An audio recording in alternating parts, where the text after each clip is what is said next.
The Los Angeles Lakers are once again standing at a familiar crossroads, one that has defined this franchise in recent years.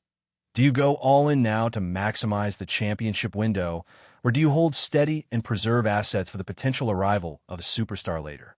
It's a dilemma that's easier to analyze than to act on, and with LeBron James and Luka Doncic on the same roster, it becomes even more urgent.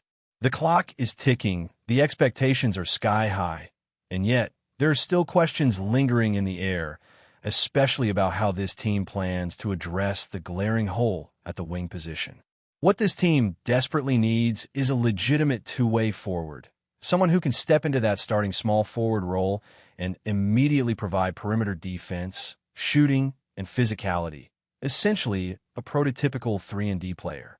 Someone who doesn't need the ball to be effective, someone who can guard the best wings in the league and knock down open threes when Luka or LeBron collapse the defense.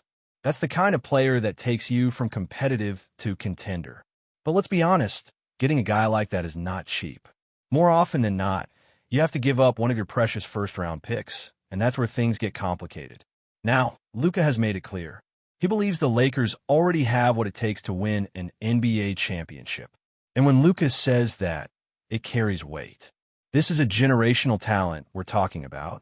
He's not just a top 5 player. He's arguably top 3 in the league.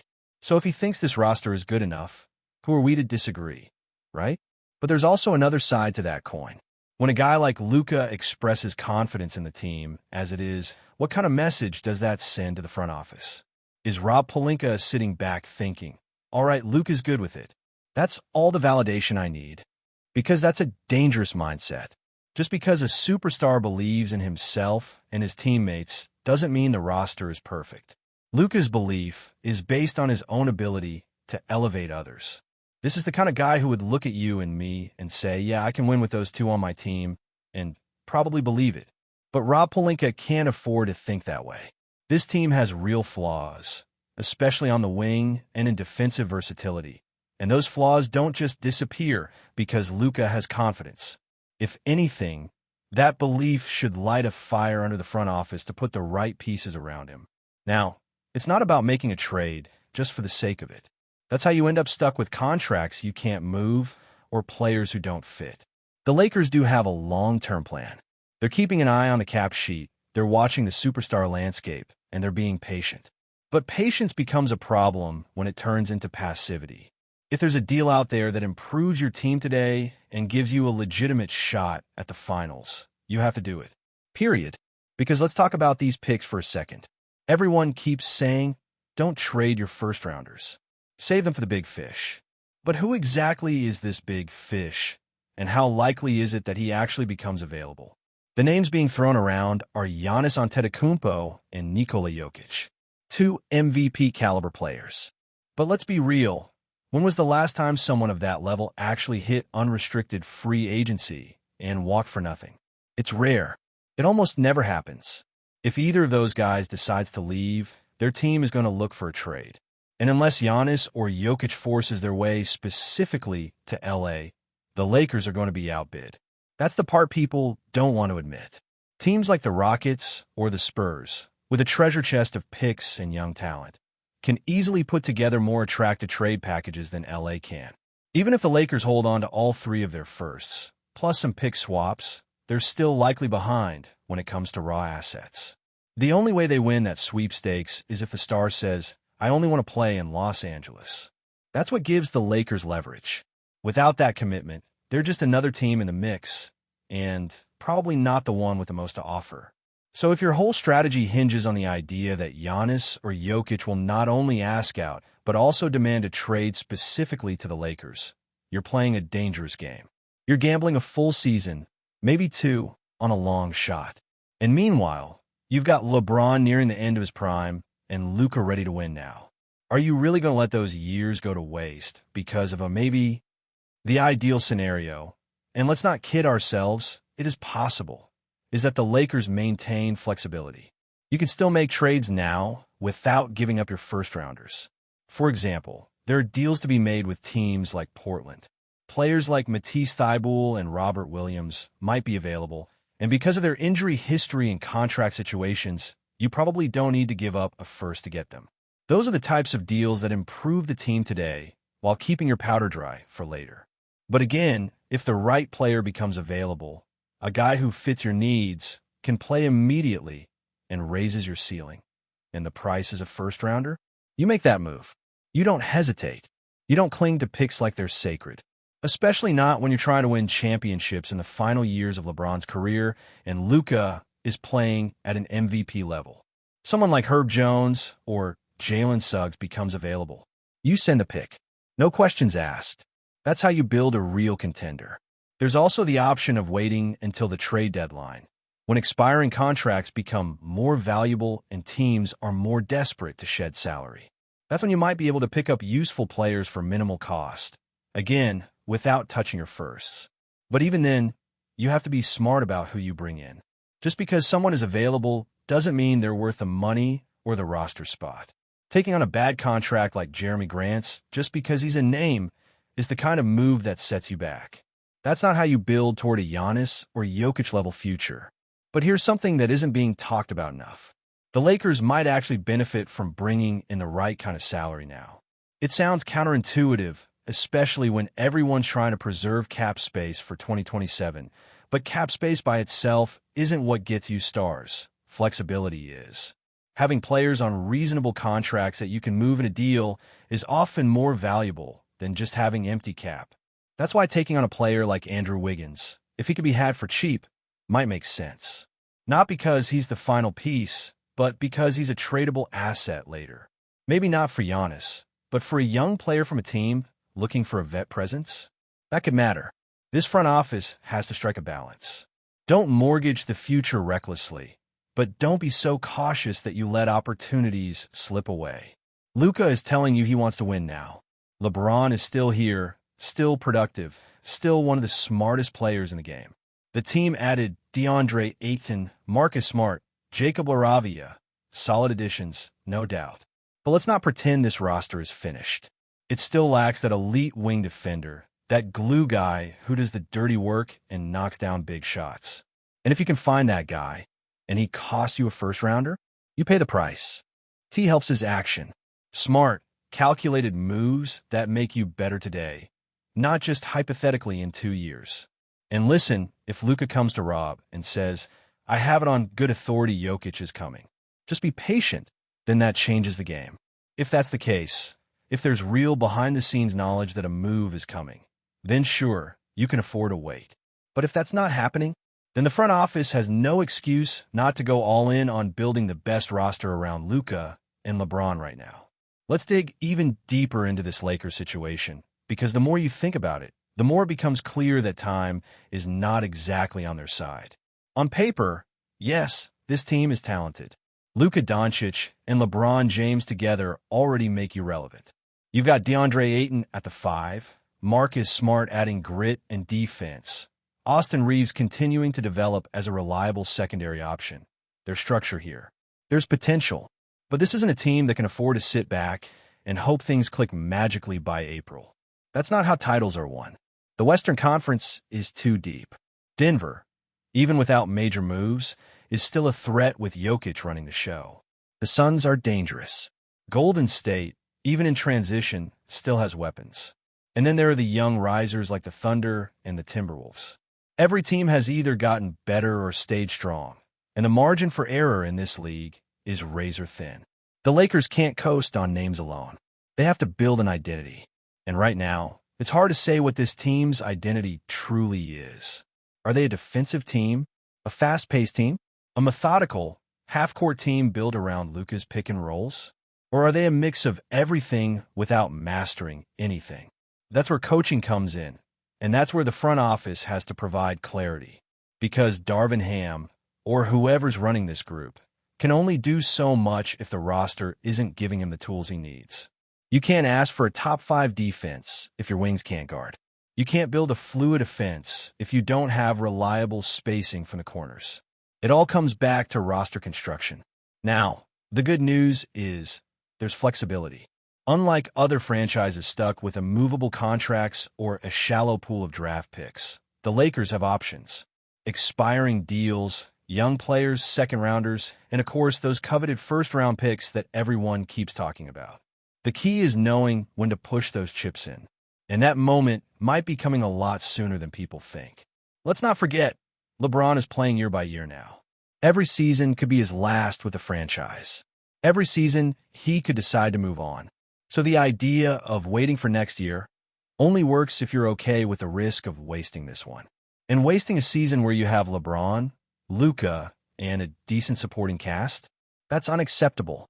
There's also the psychological impact. Players might not say it publicly, but they watch what the front office does. If the locker room gets the sense that management is holding back, not making necessary upgrades, not doing everything possible to win, that sends a message. And that message can lead to doubt, frustration, even disengagement, especially with veterans who've been around long enough to know how these things work. Now, imagine if the Lakers made a trade in the next few months. Not a blockbuster, not a Giannis-level swing, but the type of move that signals intent. Maybe it's a Matisse Thybulle type of defender. Maybe it's a steady backup guard who can take pressure off Luka in the minutes when LeBron sits. Maybe it's a guy like Dorian Finney-Smith, someone you know is going to show up in a playoff series and guard his tail off. These aren't sexy moves, but they're championship moves. Moves that make your stars' jobs easier and your coaching staff's job clearer. And let's not underestimate the importance of continuity. If you wait until the trade deadline to fix the roster, you've got maybe 2 months of regular season basketball to build chemistry before the playoffs. That's not ideal. Chemistry takes time. Communication on switches, understanding player tendencies, feeling each other out in late-game situations. None of that happens overnight. It's better to get those guys in early, let them gel, and have the team peaking in March and April rather than scrambling to figure things out when every possession counts. But the counter-argument always circles back to the big names. Wait for Giannis. Wait for Jokic. Wait for the next disgruntled superstar. It's the NBA's version of chasing ghosts. Because for every Kawhi that forces a move to LA, there's a Dame Lillard who ends up in Milwaukee or a Kevin Durant who pivots toward Phoenix. Superstars don't move on predictable timelines, and they rarely land where fans expect. Holding back for a dream scenario often just leads to disappointment and missed opportunities along the way. If the Lakers are serious about winning now, they can't operate from fear. Fear of missing out. Fear of giving up a pick too early. Fear of making the wrong deal. At some point, you've got to make a move and trust your evaluation. And the truth is, this front office has hit on some solid deals in recent years. The 2023 trade deadline was a masterclass in roster balancing. So it's not like Rob Pelinka doesn't know how to do this. The question is whether he's willing to do it again, even without the safety net of a clear superstar in return. Because again, the goal here isn't just making the playoffs. It's winning a title. And to win a title in today's NBA, you need 2 things: elite talent, which the Lakers already have, and elite depth. Right now, they're missing the second part. There's no denying it. The bench is thin. The wing rotation is shaky. And while the starting 5 might be enough to compete on paper over a 7-game series, you need options. You need counters. You need players who can step up when things go sideways. Another factor that can't be ignored is the rising value of continuity and development. If the Lakers can identify players that they believe will fit not just now, but next year and beyond, those guys are worth acquiring even if the current season doesn't end in a parade. Because if LeBron does leave, and that's still very much on the table, the team needs to have a base in place to remain competitive around Luka. You don't want to be caught in a situation where LeBron walks. Your cap space is useless, and your roster is a skeleton. And let's touch on that cap space myth real quick. Everyone loves the idea of having max cap space, but cap space is only valuable if there's someone worth signing. Look around the projected free agent classes over the next 2 summers. Outside of Giannis or Jokic, both of whom are unlikely to hit the market without a trade, it's not exactly loaded with game changers. And even if someone big does become available, what are the odds they pick the Lakers? Especially if the team has shown a pattern of inaction, it's better to use your cap space proactively. Take on good contracts. Grab undervalued players. create flexibility by building tradable salaries, not just empty space. A guy like Andrew Wiggins, who may not be an all-star anymore, but can still guard, cut, shoot a bit. That's a salary you can flip later. That's value. That's smart team building. And again, it doesn't stop you from chasing stars. It just gives you more paths to get there. The Los Angeles Lakers have officially announced the signing of Juancho Hernangomez as their latest reinforcement for the 2025 season, marking a strategic move aimed at bolstering their roster with international talent. Hernangomez, a versatile Spanish forward known for his shooting accuracy and defensive prowess, is expected to bring a new dimension to the Lakers lineup. This acquisition aligns with the Lakers' broader strategy to integrate experienced global players capable of adapting to the high demands of the NBA. Juancho's journey from European leagues to the NBA has been marked by consistent growth, showcasing his ability to contribute both offensively and defensively. The Lakers have expressed confidence that his skill set and professional attitude will complement their existing core, potentially helping the team regain its dominant position in the Western Conference. The move has generated considerable excitement among fans and analysts alike, as the Lakers look to harness Hernangomez's international experience and versatility. His signing reflects a trend in the NBA where teams are increasingly scouting and investing in international players who can bring diverse playing styles and strategic advantages. This decision is not only about talent acquisition, but also about embracing the global nature of basketball in today's competitive environment. The Lakers front office has highlighted Hernangomez's maturity and adaptability as key reasons for his addition, signaling a long-term vision for the team's success. Juancho Hernangomez's profile as a player perfectly fits the Lakers' tactical needs heading into 2025. Standing at 6'9", Hernangomez offers the team flexibility in both the forward and center positions, allowing coach adjustments depending on the matchups faced during the season. His shooting ability, particularly from beyond the arc, adds a critical spacing element to the Lakers' offense, which has been a focus of improvement in recent seasons. Moreover, Juancho is known for his high basketball IQ and strong work ethic, traits that have earned him respect across all his previous teams in Europe and the NBA. The Lakers anticipate that Hernangomez will not only provide immediate contributions on the court, but also serve as a mentor to younger players, sharing his experience from international competitions and different basketball cultures. His understanding of the game and physical style of play is expected to boost the Lakers' defensive schemes, an area that has needed reinforcement. The signing also underscores the Lakers' commitment to building a balanced team that can compete at a high level throughout the grueling NBA schedule, blending veteran presence with youthful energy. Analysts predict that Hernangomez's role will be crucial in tight playoff scenarios, where his shooting and defensive versatility can swing momentum in the Lakers' favor. The timing of Hernangomez's arrival could not be more strategic, as the Lakers prepare for a season filled with high expectations and intense competition. After several years of rebuilding and roster shifts, the franchise is eager to return to championship contention, and this signing is a clear signal of their intent to do so. The presence of a player like Hernangomez, who has competed on international stages including Eurobasket and the FIBA World Cup, brings invaluable experience to the locker room. His ability to adapt to different coaching styles and game plans will help the Lakers navigate the complexities of the NBA season, where injuries, travel, and varied opponents pose constant challenges. The coaching staff has already praised Hernangomez's professionalism and dedication, suggesting that he will integrate smoothly into the team culture.